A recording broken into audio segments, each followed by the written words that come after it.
10 પ્રકરણ 4 કાર્બન અને તેના સંયોજનો વિશે આપણે જોવાનું છે। તો આપણું શરીર જે છે એ પણ અલગ અલગ પ્રકારના સંયોજનો અને ઘટકોનું જ બનેલું હોય છે।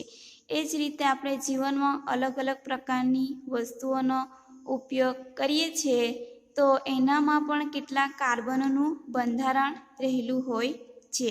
તો આપણે એ જ રીતે જોઈએ કે આજના રોજિંદા જીવનમાં આપણે અન્ન, કપડાં, દવાઓ, પુસ્તકો અથવા અનેક વસ્તુઓનો આપણે ઉપયોગ કરીએ છીએ અને જે વસ્તુઓનો ઉપયોગ કરીએ છીએ એ સર્વતોમુખી કાર્બન તત્વો પર આધારિત હોય છે। તો વધુમાં તમામ સજીવ સંરચનાઓ કાર્બન પર આધારિત છે। તો કાર્બનનું પ્રમાણ પૃથ્વીના પેટાળમાં કેટલું છે? તો પૃથ્વીના પોપડામાં અને વાતાવરણમાં હાજર કાર્બનની માત્રા ખૂબ જ અલ્પ છે। તો પૃથ્વીનો પોપડો ખનિજો સ્વરૂપે માત્ર 0.02% કાર્બન ધરાવે છે, જેમ કે કાર્બોનેટ, હાઇડ્રોજન કાર્બોનેટ, કોલસો અને પેટ્રોલિયમ, અને વાતાવરણમાં 0.03% કાર્બન ડાયોક્સાઇડ હોય છે। કુદરતમાં આટલી અલ્પ માત્રામાં કાર્બન પ્રાપ્ત હોવા છતાં કાર્બન જે છે એનું મહત્ત્વ ઘણું છે। તો એ જ રીતે આપણે કાર્બનના બંધન અને સહસંયોજક બંધ વિશે જોવાનું છે। કાર્બનમાં બંધન, સહસંયોજક બંધ કે જે પણ કાર્બન છે એ અલગ અલગ પ્રકારના બંધ ધરાવતો હોય છે। તો આયનીય સંયોજનો જોઈએ તો આયનીય સંયોજનો ઊંચા ગલનબિંદુ તેમજ ઉત્કલન બિંદુ ધરાવે છે અને દ્રાવણમાં પીગળેલી અવસ્થામાં વિદ્યુતનું વહન કરતો હોય છે। આયનીય સંયોજનોમાં બંધનનો સ્વભાવ કેવી રીતે આ ગુણધર્મની સમજ આપે છે? તો આ સંયોજનોના ગુણધર્મ વિશે અભ્યાસ કરીએ તો આપણે પ્રકરણ 2 એસિડ, બેઝ અને ક્ષારમાં કે અલગ અલગ રીતે એ લોકો વિદ્યુતનું વહન કરતા હોય છે એ રીતે આપણે જોઈ ગયા। તો અહીંયા પણ જોઈએ કે મોટા ભાગના કાર્બન સંયોજનો જે છે એ વિદ્યુતના મંદવાહકો છે, એટલે કે એમાંથી ઓછા પ્રમાણમાં વિદ્યુતનું વહન થતું હોય છે। અને એ જ રીતે કાર્બનિક સંયોજનોનું ઉત્કલન બિંદુ અને ગલન બિંદુની માહિતી જાણવા માટે પણ આપણને અહીંયા કોષ્ટક આપેલું છે। એસિટિક એસિડ, ક્લોરોફોર્મ, ઇથેનોલ અને મિથેન, એનું ગલન બિંદુ અને ઉત્કલન બિંદુ અહીંયા આપેલું છે। તો જોઈએ કે આપણે તે નિષ્કર્ષણ તારવી શકીએ કે આ સંયોજનોના આધારે એનું નિષ્કર્ષણ તારવી શકીએ કે એ વધારે પ્રબળ છે કે ઓછું પ્રબળ। જો એ ઓછું પ્રબળ છે એટલે કે નિર્બળ બંધ બનાવતું હોય છે, ઓછા તાપમાને એ બંધ તૂટી જતા હોય છે। તો આ સંયોજનોમાં બંધન કોઈ આયનો આપતા નથી, એટલે કારણ કે એ જે બંધ છે એ પ્રબળ નથી, નિર્બળ બંધ હોવાને લીધે।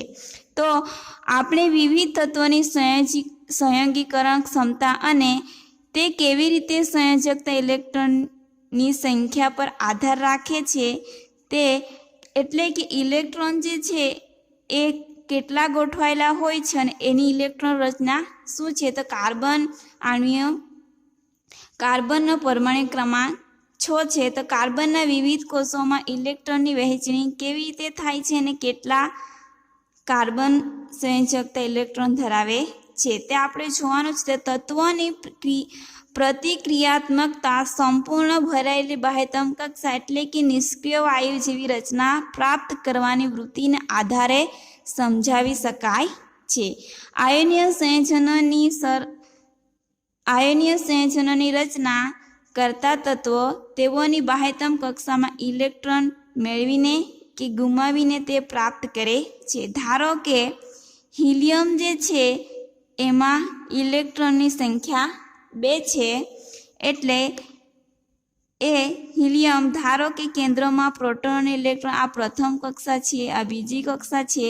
તો પ્રથમ કક્ષામાં ફક્ત બે જ ઇલેક્ટ્રોન સમાઈ શકે. એટલે આ જે છે એ નિષ્ક્રિય વાયુ રચના પ્રાપ્ત કરવાની વૃત્તિ ધરાવે છે. હિલિયમ જે છે એ ઇલેક્ટ્રોન મેળવતું પણ નથી અને ગુમાવતું પણ નથી. તો એ જ રીતે ઇલેક્ટ્રોન મેળવવા કે ગુમાવવા હોય તો કાર્બનમાં શું જોવા મળે છે તો જોઈએ તો તે 4 ઇલેક્ટ્રોન મેળવીને એનાયન બનાવી શકે છે. એટલે કે કાર્બન જે છે એમાં કુલ 6 ઇલેક્ટ્રોન રહેલા હોય છે. તો પ્રથમ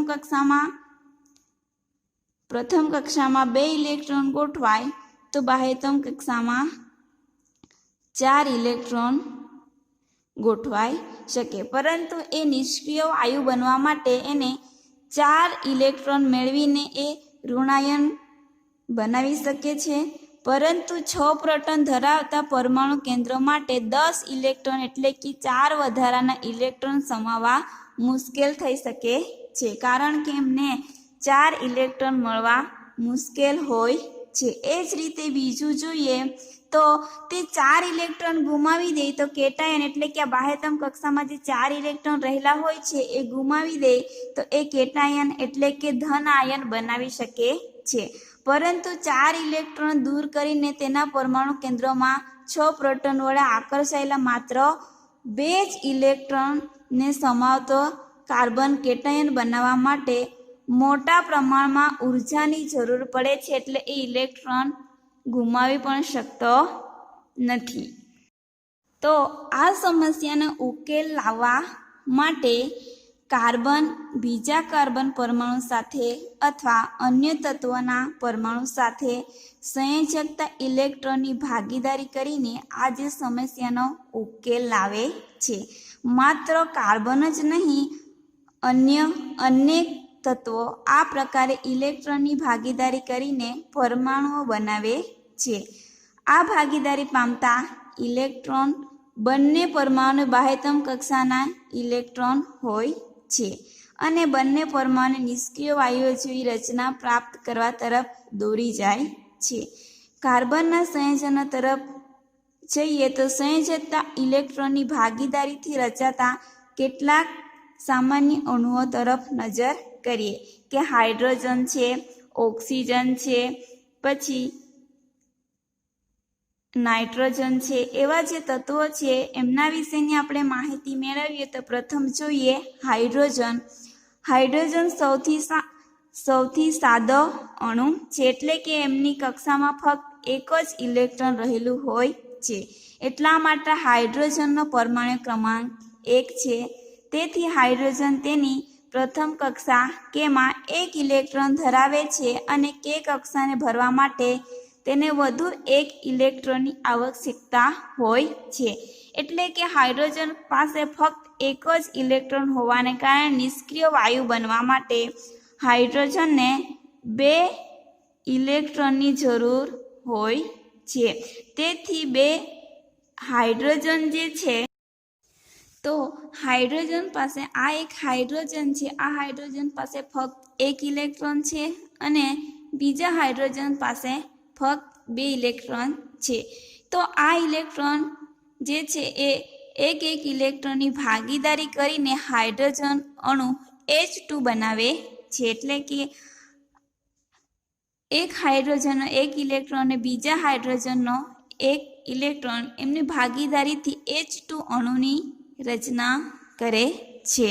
કે પરમાણુઓ તેમના ઇલેક્ટ્રોનની ભાગીદારી કરીને હાઇડ્રોજન અણુ H2 બનાવે છે. પરિણામે હાઇડ્રોજનનો પ્રત્યેક પરમાણુ તેની નજીકની નિષ્ક્રિય વાયુ હિલિયમ જેવી ઇલેક્ટ્રોનની રચના પ્રાપ્ત કરે છે, જે તેની કે કક્ષામાં 2 ઇલેક્ટ્રોન ધરાવે છે. તો આનું જે નિરૂપણ આ ચોકડી ગુણાકાર સ્વરૂપે આપેલું છે કે આ હાઇડ્રોજનનો આ 1 ઇલેક્ટ્રોન અને બીજા હાઇડ્રોજનનો 1 ઇલેક્ટ્રોન આ રીતે ભાગીદારી કરીને H2 અણુની રચના કરતો હોય છે.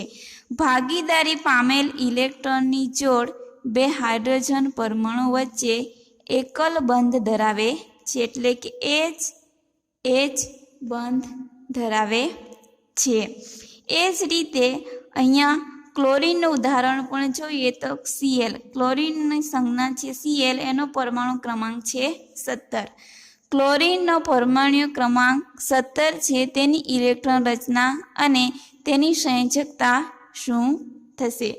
એટલે કે ઇલેક્ટ્રોન 1, 2, 8, 8 તો 8 દુ 16 એટલે 16, 17 અને 18.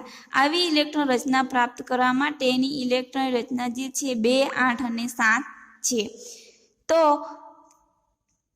ક્લોરીન દ્વિપરમાણુય અણુ Cl2ની રચના કરવા માટે એક ઇલેક્ટ્રોનની આવશ્યકતા હોય છે, એટલે કે એક ઇલેક્ટ્રોન ઓછો પડતો હોય છે. તો એ બીજા Cl અણુ પાસે, કે આ એક Clનો પરમાણુ ક્રમાંક છે 2, 8, 7 એટલે કે 17, એ જ રીતે બીજા Clનો ભાગીદારી કરીને Cl2ની રચના કરતો હોય છે, અને એ પણ Cl વચ્ચે એકલ બંધની રચના કરે છે. એ જ રીતે આપણે ઓક્સિજનનું જોઈએ તો ઓક્સિજનનો પરમાણુ ક્રમાંક 8 છે, અને ઓક્સિજનના કિસ્સામાં 2 ઓક્સિજન પરમાણુ વચ્ચે દ્વિબંધનું નિર્માણ થાય છે, કારણ કે ઓક્સિજનનો પરમાણુ ક્રમાંક 8, બીજા ઓક્સિજનનો પરમાણુ ક્રમાંક 8. તો પ્રથમ કક્ષામાં 2 ઇલેક્ટ્રોન સમાય, બીજી કક્ષામાં 6 ઇલેક્ટ્રોન સમાઈ શકે. તો નિષ્ક્રિય વાયુ બનવા માટે કે અષ્ટક રચના પૂર્ણ કરવા માટે ઇલેક્ટ્રોનને 2 ઇલેક્ટ્રોનની આવશ્યકતા હોય છે. તો એ 2 ઇલેક્ટ્રોન મેળવવા માટે દરેક ઓક્સિજન પરમાણુ દ્વારા દાન થયેલા 2 ઇલેક્ટ્રોનની ભાગીદારી પામેલી 2 જોડ આપે છે. તેને 2 પરમાણુ વચ્ચે દ્વિબંધની રચના થઈ એમ કહેવાય. એટલે કે ઓક્સિજનની બાહ્યતમ કક્ષામાં 6 ઇલેક્ટ્રોન બાકી રહે છે, તો એકબીજાની ભાગીદારીથી આ એક ઓક્સિજન છે અને આ એક ઓક્સિજન, આ ઓક્સિજન અષ્ટક રચના પૂરો કરવા માટે એક ઓક્સિજનને 2 ઇલેક્ટ્રોન આપે છે. એ જ રીતે આ ઓક્સિજન બીજા ઓક્સિજનને 2 ઇલેક્ટ્રોન આપીને દ્વિબંધની રચના કરતા હોય છે, અને વાતાવરણમાં O2 અણુ સ્વરૂપે સ્થાયી થયેલું જોવા મળે છે.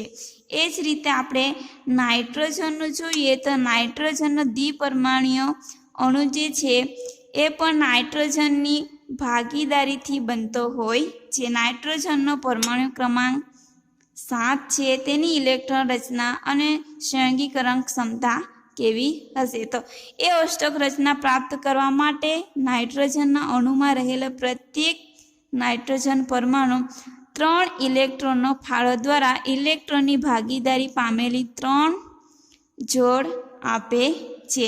તેને 2 પરમાણુઓ વચ્ચે ત્રિબંધની રચના થઈ એમ કહેવાય. એટલે કે નાઇટ્રોજનનો પરમાણુ ક્રમાંક 7 છે. પ્રથમ કક્ષામાં 2 ઇલેક્ટ્રોન ગોઠવાય છે, અને બાહ્યતમ કક્ષામાં બાકી રહેલા ઇલેક્ટ્રોન એટલે કે 2 અને 5. તો બાહ્યતમ કક્ષામાં 5 ઇલેક્ટ્રોન હોય છે. તો આ 5 ઇલેક્ટ્રોન જે છે એ અષ્ટક રચના પૂર્ણ કરવા, એટલે કે 2, 8 આવી રચના પૂર્ણ કરવા, નિયોન જેવી નિષ્ક્રિય વાયુ બનવા માટે નાઇટ્રોજન પાસેથી 3 ઇલેક્ટ્રોન લઈને એ પોતાની અષ્ટક રચના પૂર્ણ કરે છે. કે આની પાસે 5 તો હોય છે, 5 ને 6, 7 અને 8 એ રીતે એ પોતાની અષ્ટક રચના પૂર્ણ કરતું હોય છે. એ જ રીતે એમોનિયા અણુ જે છે, એમોનિયા અણુ NH3 સૂત્ર ધરાવે છે. એ પણ હાઇડ્રોજન એટલે કે 3 હાઇડ્રોજન સાથે પોતાનો બંધ બનાવવા માટે ભાગીદારી કરતું હોય છે. નાઇટ્રોજન છે એ 3 હાઇડ્રોજન સાથે ભાગીદારી કરીને નિષ્ક્રિય વાયુ બનતો હોય છે. આ જે છે આમાં ત્રિબંધની રચના પણ જોવા મળે છે. એટલે અણુઓ જે છે એકલ બંધ પણ ધરાવે છે, દ્વિબંધ પણ ધરાવે છે અને ત્રિબંધ પણ ધરાવે છે. તો હવે જોઈએ મિથેન તરફ એક નજર કરીએ, જે કાર્બનનું સંયોજન છે. મિથેનનો બળતણ તરીકે બહોળા પ્રમાણમાં ઉપયોગ થાય છે, તેમજ તે બાયોગેસ અને કોમ્પ્રેસ્ડ નેચરલ ગેસનો મુખ્ય ઘટક છે. કોણ? તો બાયોગેસનો મુખ્ય ઘટક મિથેન. તે કાર્બન દ્વારા બનતા સૌથી સામાન્ય સંયોજનોમાંનું એક છે. મિથેનનું જે અણુસૂત્ર છે CH4 છે.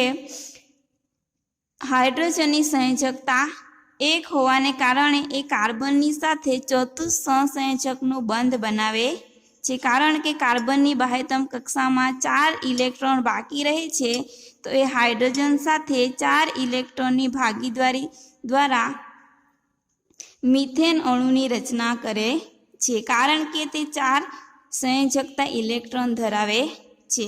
નિષ્ક્રિય વાયુ જેવી રચના પ્રાપ્ત કરવા માટે કાર્બન હાઇડ્રોજનના 4 પરમાણુ સાથે ઇલેક્ટ્રોનની ભાગીદારી કરતો હોય છે. અહીંયા આપણને મિથેનની ઇલેક્ટ્રોનીય બિંદુ નિરૂપણ આપેલું છે કે કાર્બનની બાહ્યતમ કક્ષામાં 4 ઇલેક્ટ્રોન હોય છે.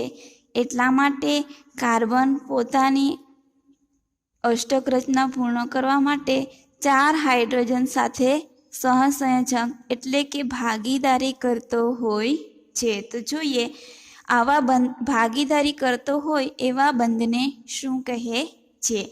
એવા બંધ કે જે 2 પરમાણુ વચ્ચે ઇલેક્ટ્રોન યુગ્મની ભાગીદારીથી બનેલા હોય તેને સહસંયોજક બંધ તરીકે ઓળખવામાં આવે છે. એટલે કે કાર્બન જે છે એ હાઇડ્રોજન સાથે ભાગીદારી કરતો હોય છે. સહસંયોજક બંધ ધરાવતા અણુઓમાં પ્રબળ બંધ બનેલા જણાય છે. આપણે આગળ જોઈ ગયા કે આયનીય બંધ જે છે એ નિર્બળ બંધ છે, જ્યારે સહસંયોજક બંધ છે એ પ્રબળ બંધ છે.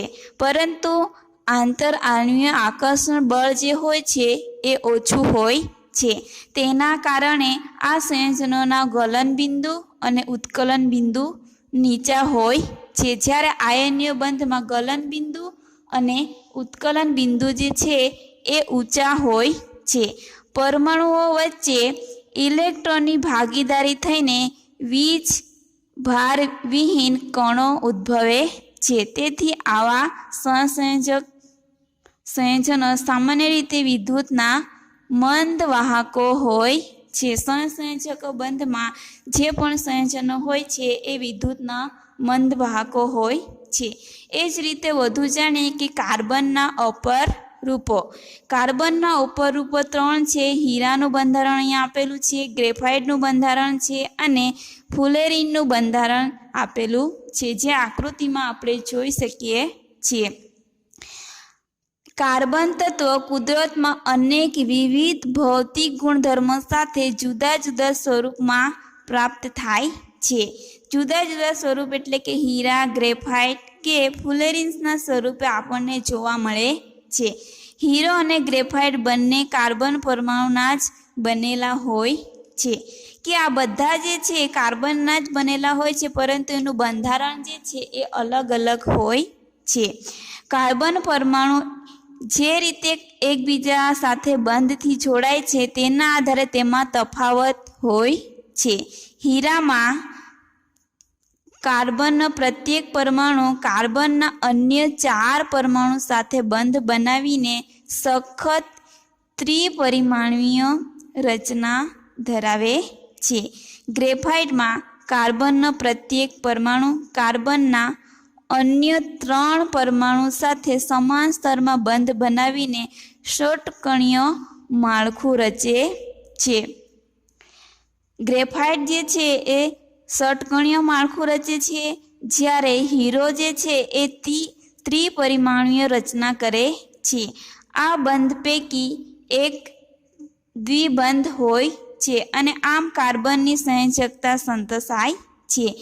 એક સ્તર પર બીજું સ્તર એમ અનેક સ્તરોથી બનતા ષટકોણીય માળખા દ્વારા ગ્રેફાઇટનું બંધારણ રચાય છે.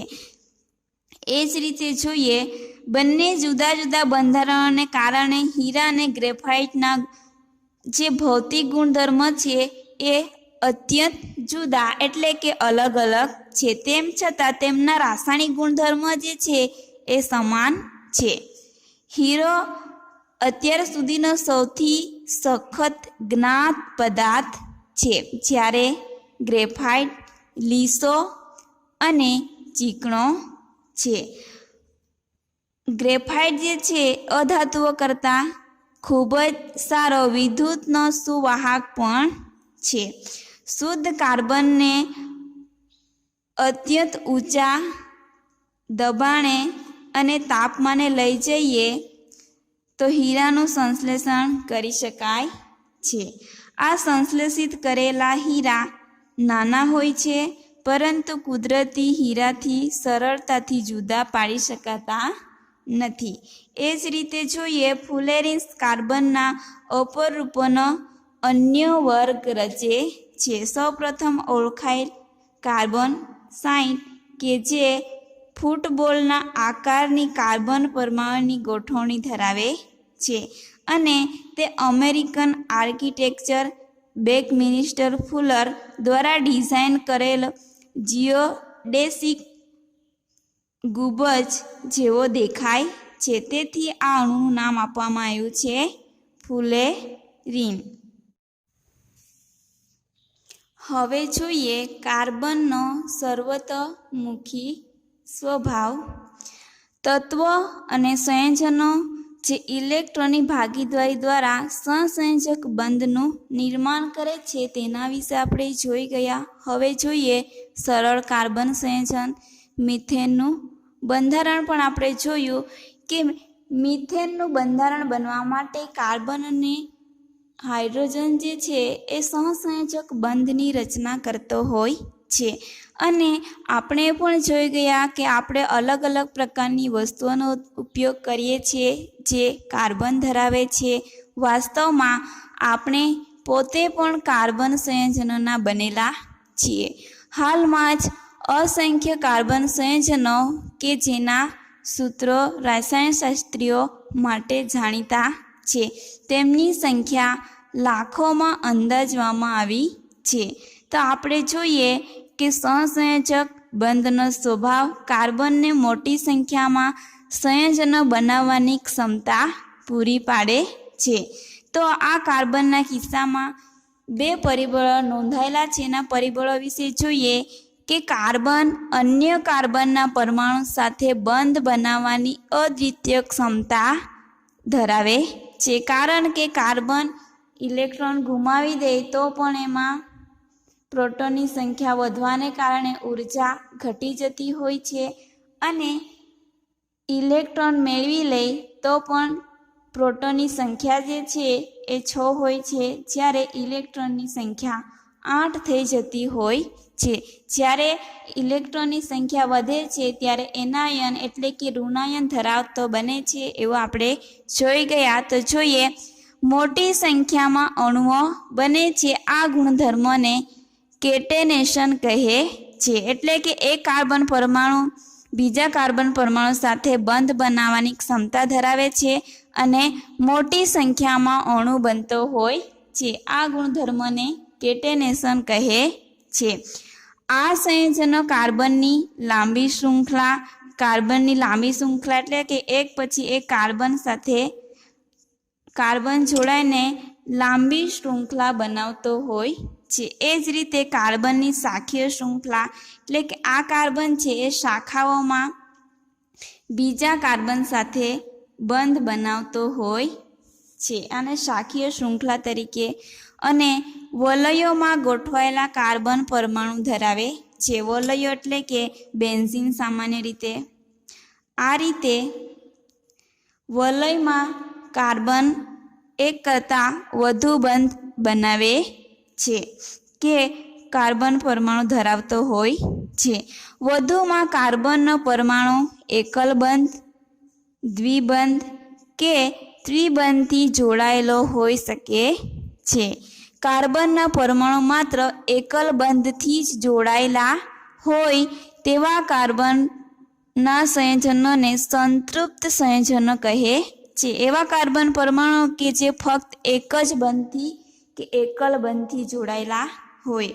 તે જ રીતે કાર્બન પરમાણુ વચ્ચે દ્વિબંધ કે ત્રિબંધ ધરાવતા કાર્બન સંયોજનોને અસંતૃપ્ત સંયોજનો કહે છે. ઉદાહરણ તરીકે નાઇટ્રોજન અને ઓક્સિજન. ઓક્સિજન વચ્ચે દ્વિબંધ જોવા મળે છે, જ્યારે નાઇટ્રોજન વચ્ચે ત્રિબંધ જોવા મળે છે. એટલે નાઇટ્રોજન અને ઓક્સિજન જે છે એ અસંતૃપ્ત સંયોજનોના ઉદાહરણ કહી શકીએ. તો જોઈએ કાર્બન સંયોજનોમાં જે હદે કેટેનેશનનો ગુણધર્મ જોવા મળે છે તે બીજા તત્વોમાં જોવા મળતો નથી. સિલિકોન હાઇડ્રોજન સાથે જે સંયોજનો બનાવે છે તેમાં 7 અથવા 8 પરમાણુઓ સુધીની શૃંખલા હોય છે, પરંતુ આ સંયોજનો અતિ ક્રિયાશીલ હોય છે. કાર્બન બંધ ખૂબ જ પ્રબળ હોય છે, તેથી તે સ્થાયી છે, કારણ કે એ પ્રબળ હોવાને લીધે સ્થાયી છે, જે આપણને કાર્બન પરમાણુના એકબીજા સાથેના જોડાણથી મોટી સંખ્યામાં સંયોજનો આપે છે. હવે બીજું પરિબળ જોઈએ. કાર્બનની સંયોજકતા 4 હોય છે, તેથી તે કાર્બનના અન્ય 4 પરમાણુ અથવા કેટલાક અન્ય એક સંયોજક તત્વના પરમાણુ સાથે બંધ બનાવવાની અદ્વિતીય ક્ષમતા ધરાવે છે. એટલે કે કાર્બન છે એ અન્ય કાર્બન સાથે પણ જોડાઈ શકે છે અને એક સંયોજક એટલે કે કાર્બન જે છે એ એવા 4 હાઇડ્રોજન સાથે પણ જોડાઈ શકે છે, કારણ કે હાઇડ્રોજન પાસે ફક્ત એક ઇલેક્ટ્રોન છે, એટલા માટે 4 હાઇડ્રોજન સાથે સહસંયોજક બંધ બનાવી શકે છે. ઉદાહરણ તરીકે oxygen, hydrogen, nitrogen, sulphur, chlorine તથા અનેક અન્ય તત્વોની સાથે કાર્બનના સંયોજનો બને છે, જેના કારણે એવા વિશિષ્ટ ગુણધર્મ ધરાવતા સંયોજનો બને છે જે અણુમાં હાજર રહેલા કાર્બન સિવાયના તત્વો પર આધાર રાખે છે. કાર્બન મોટાભાગના અન્ય તત્વો સાથે જ બંધ બનાવે છે, કે મિથેન છે, ઇથેન છે, પ્રોપેન છે, એવા અન્ય તત્વો સાથે પણ બંધ બનાવતું હોય છે. તે ખૂબ જ પ્રબળ હોય છે, જે સંયોજનોને અપવાદ રૂપે સ્થાયી બનાવે છે. કાર્બન દ્વારા પ્રબળ બંધોના નિર્માણનું એક કારણ તેનું નાનું કદ છે, જેના કારણે પરમાણુ કેન્દ્ર ભાગીદારી પામેલા ઇલેક્ટ્રોન યુગ્મને મજબૂતાઈથી જકડી રાખે છે. મોટાભાગના પરમાણુ ધરાવતા તત્વો દ્વારા બનતા બંધો અત્યંત નિર્બળ હોય છે. આપણે જોઈ ગયા સંતૃપ્ત અને અસંતૃપ્ત સંયોજનો. કે સંતૃપ્ત સંયોજનો એટલે કે તેમાં ફક્ત એક જ બંધ જોવા મળે છે, જ્યારે અસંતૃપ્ત સંયોજનો એટલે કે તેમાં દ્વિબંધ કે ત્રિબંધ જોવા મળે છે. તો એ જ રીતે આપણે મિથેનનું ઉદાહરણ પણ જોઈ ગયા કે એક કાર્બન સાથે 4 હાઇડ્રોજનની ભાગીદારી. તે જ રીતે જોઈએ કાર્બન અને હાઇડ્રોજન વચ્ચે બનતું અન્ય સંયોજન કે જેમાં 2 કાર્બન વચ્ચે પણ ભાગીદારી છે અને 2 કાર્બનની બાકીના હાઇડ્રોજન વચ્ચે પણ ભાગીદારી છે. તો જોઈએ સરળ કાર્બન સંયોજનના બંધારણ મેળવવા માટેનું પ્રથમ સોપાન કાર્બન અણુઓને એકબીજા સાથે એકલ બંધથી જોડાવા, એટલે કે કાર્બનને એક બંધથી જોડાણ કરેલું છે. ત્યારબાદ કાર્બનની બાકી રહેલી સંયોજકતાને સંતોષવા માટે હાઇડ્રોજન પરમાણુનો ઉપયોગ કરવો તે છે. એટલે કે કાર્બન જે છે એની સંયોજકતા 4 બાકી રહે છે, તો એક સંયોજકતા જે છે બીજા કાર્બન સાથે બંધ બનાવે છે, પરંતુ બાકીની 1, 2, 3 અને 4, 5, 6 ને સંતોષવા માટે એ 4 હાઇડ્રોજન સાથે સહસંયોજક બંધ બનાવતું હોય છે. એટલે કે આ એક સંયોજકતા આ રીતે આ સંયોજકતાઓ જે છે એ બાકી રહે છે. આ સંયોજકતાને સંતોષવા માટે એ 6 હાઇડ્રોજન સાથે પોતાનું સહસંયોજક બંધ બનાવે છે, જે આપણે અહીંયા સોપાન 2માં જોઈ શકીએ છીએ. દરેક કાર્બન પરમાણુની 3 સંયોજકતા સંતસ્યા વગરની બાકી રહે છે. તેથી તે દરેક 3 હાઇડ્રોજન પરમાણુ સાથે બંધ બનાવવાની ક્ષમતા ધરાવે છે. અને આ જે બંધ બને છે એને આપણે ઇથેનનું બંધ તરીકે ઓળખી શકીએ. ઇથેનનું ઇલેક્ટ્રોનીય બિંદુ નિરૂપણ એટલે કે આ જે કાર્બન છે 1, 2, 3 અને 4 કાર્બન છે, એ જ રીતે આ કાર્બનની ઇલેક્ટ્રોન 1, 2, 3 અને 4 છે. તો આ જે 2 ઇલેક્ટ્રોન છે એ હાઇડ્રોજન સાથે કાર્બન સાથે બંધ બનાવે છે, જ્યારે આ છે એક કાર્બન સાથે અને એક હાઇડ્રોજન સાથે પોતાનો બંધ બનાવે છે. એ રીતે ઇથેનનું ઇલેક્ટ્રોનીય બિંદુ નિરૂપણ આપણે જોઈ શકીએ છીએ. શું તમે આ જ પ્રકારે પ્રોપેનનું બંધારણ દોરી શકો, જેનું આણ્વીય સૂત્ર C3H8 છે? એટલે કે કાર્બન જે છે અહીંયા 2 કાર્બન એકબીજા સાથે સહસંયોજક બંધથી જોડાયેલા છે, તો પ્રોપેનમાં 3 કાર્બન પોતાના સહસંયોજક બંધથી જોડાયેલા હોય છે. તો પ્રથમ કાર્બન જે છે એક બીજા કાર્બન સાથે જોડાય છે, પરંતુ એમની 3 ઇલેક્ટ્રોન જે છે એ કાર્બન સંયોજકતા સંતસ્યા વગરની એટલે કે બંધ બનાવ્યા વગરની બાકી રહી છે, જ્યારે બીજા કાર્બન પાસે 2 અને ત્રીજા કાર્બન પાસે 3. એટલે આ 3 જે છે આ રીતે 1, 2, 3, 4, 5, 6, 7 અને 8. 8 જે કાર્બનની સંયોજકતાઓ છે એ સંતસ્યા વગરની બાકી રહી જાય છે. તો એ સંતસાવા માટે 8 હાઇડ્રોજન સાથે બંધ બનાવે છે, એટલે કે H8. આ રીતે હાઇડ્રોજન સાથે એકલ બંધ બનાવતું હોય છે. અને આનું જે આ બંધારણ છે એ પ્રોપેનનું બંધારણ તૈયાર થયું કહેવાય, જેનું સૂત્ર છે C3H8. 3 કાર્બનની સંખ્યા અને 8 ઓક્સિજનની સંખ્યા. તમામ પરમાણુની સંયોજકતાઓ તેમની વચ્ચેના એકલ બંધથી સંતસાવા છે. આવા કાર્બન સંયોજનોને સંતૃપ્ત સંયોજનો કહે છે. આવા સંયોજનો સામાન્ય રીતે વધુ સક્રિય કે ક્રિયાશીલ હોતા નથી. એ જ રીતે ઇથેનનું ઉદાહરણ જોઈએ કે કાર્બન અને હાઇડ્રોજનના એક અન્ય સંયોજનનું સૂત્ર, જે સૂત્ર છે C2H4 અને તેને ઇથીન કહે છે. આ અણુનું નિરૂપણ કેવી રીતે કરી શકાય? તબક્કાવાર અભિગમ કરીશું. એટલે કે ઇથીન જેમાં દ્વિબંધ જોવા મળે છે કે આના જેવું જ બંધ, પરંતુ આ જે બંધ છે એનું અહીંયા વિસ્થાપન થઈ જાય, એ રીતે આમાં સી ડબલ બંધ સી, એટલા માટે ડબલ બંધ હોય એનો પ્રત્યય ઇન લાગે, એટલા માટે એને ઇથીન તરીકે ઓળખવામાં આવે છે. કે કાર્બન પરમાણુ એકબીજા સાથે એકલ બંધથી જોડાયેલા છે. તો સોપાન 1માં કાર્બન એકલ બંધથી જોડાયેલા છે અને બીજામાં હાઇડ્રોજન કાર્બન પણ એકલ બંધથી જોડાયેલા છે. દરેક કાર્બનની એક સંયોજકતા સંતસ્યા વગરની બાકી રહે છે. એટલે કે અહીંયા આ એક સંયોજકતા અને આ એક સંયોજકતા છે એ સંતસ્યા વગરની બાકી રહી જાય છે.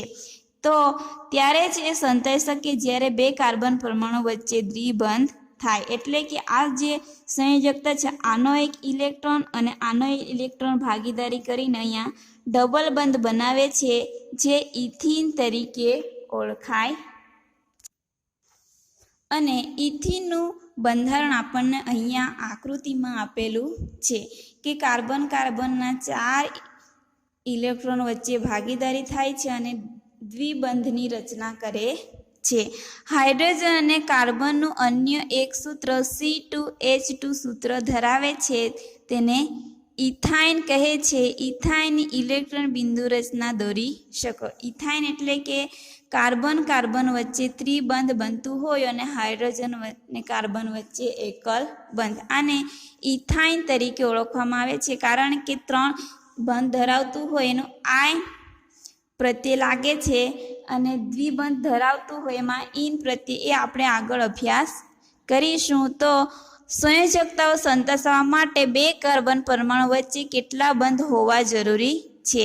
કાર્બન પરમાણુ વચ્ચે દ્વિબંધ કે ત્રિબંધ ધરાવતા આવા સંયોજનોને અસંતૃપ્ત કાર્બન સંયોજનો તરીકે ઓળખવામાં આવે છે. તેઓ સંતૃપ્ત સંયોજનો કરતાં વધુ ક્રિયાશીલ હોય છે. એટલે કે એક બંધ ધરાવતા સંયોજનો કરતાં દ્વિબંધ અને ત્રિબંધ ધરાવતા સંયોજનો વધારે ક્રિયાશીલ હોય છે.